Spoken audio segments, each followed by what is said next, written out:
ဘဝမှာတချို့သူတွေကကိုယ့်ကိုစော်ကားကြလိမ့်မယ်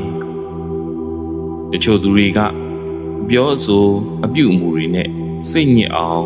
စိတ်တက်ကြအောင်လုပ်ကြလိမ့်မယ်တချို့သူတွေက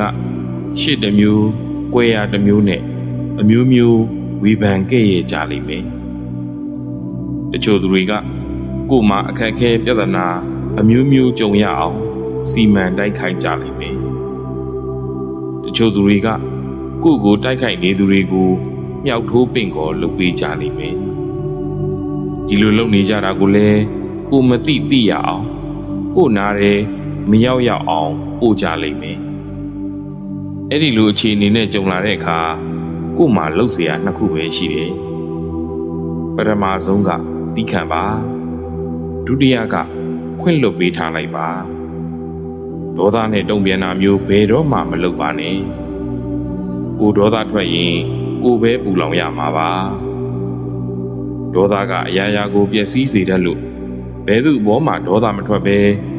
ပြုံးမပြတ်ရှေ့ဆက်လို့အကောင်းဆုံးစိတ်ထားနဲ့အကောင်းဆုံးကြိုးစားပါကိုယ်စေတနာကကိုယ့်ကိုအကျိုးပေးမှာပါသူ့စေတနာကသူ့ကိုအကျိုးပေးမှာပါဘဝမှာတခါတလေစိတ်ညစ်စရာတွေများပြီးစိတ်ဖိစီးမှုတွေဖြစ်လာတဲ့အခါအရာရာကိုစွန့်လွတ်ထားခဲ့ပြီးအဝေးတနေရာကိုထွက်သွားခြင်းမိတယ်မို့လားအဲ့ဒီလိုတော့မလုပ်လိုက်ပါနဲ့အဲ့ဒီလိုအခြေအနေမျိုးနဲ့ကြုံလာရင်ကိုယ့်ကိုတန်မိုးထားတဲ့သူတွေ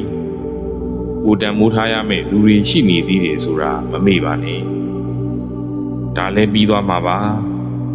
ငါအတွက်ပိုကောင်းမှုဖြစ်လာတာပါလို့နှလုံးသွင်းပါဘဝမှာကောင်းတာတွေနဲ့ကြုံခဲ့တာတွေကိုလည်းသတိရပါပြောစရာချိန်တွေနဲ့ကြုံခဲ့တာတွေကိုလည်းသတိရပါကိုယ့်ထက်အခြေအနေဆိုးတဲ့ဘဝတွေရှိနေသေးတာကိုလည်းသတိရပါနောက်နေ့ကစားလို့အကောင်းဆုံးစိတ်ထားနဲ့အကောင်းဆုံးကြိုးစားပါကောင်းသောနေ့တွေကြုံတွေ့လာမှာပါလူတဦးနဲ့တဦးအစင်မပြေမှုတွေဘယ်ကစသလဲဆိုတော့တဦးနဲ့တဦးလေးစားမှုမရှိခြင်းကစပါတယ်တဦးနဲ့တဦးခင်မင်ရင်းနှီးတယ်ဆိုပြီးလေးစားမှုမရှိပဲပြောခြင်းတလို့ပြောဆိုခြင်းတလို့ဆိုဆက်ဆံခြင်းတလို့ဆက်ဆံရာကနေအထင်အမြင်တွေစောင်းပြီးပြဿနာတွေဖြစ်လို့မခေါ်နိုင်မပြောနိုင်ဖြစ်ကုန်ကြတာပါပဲဒါကြောင့်ဘယ်တော့ပဲခင်မင်ရင်းနှီးပါစေတဦးနဲ့တဦးလေးလေးစားစားဆက်ဆံပါ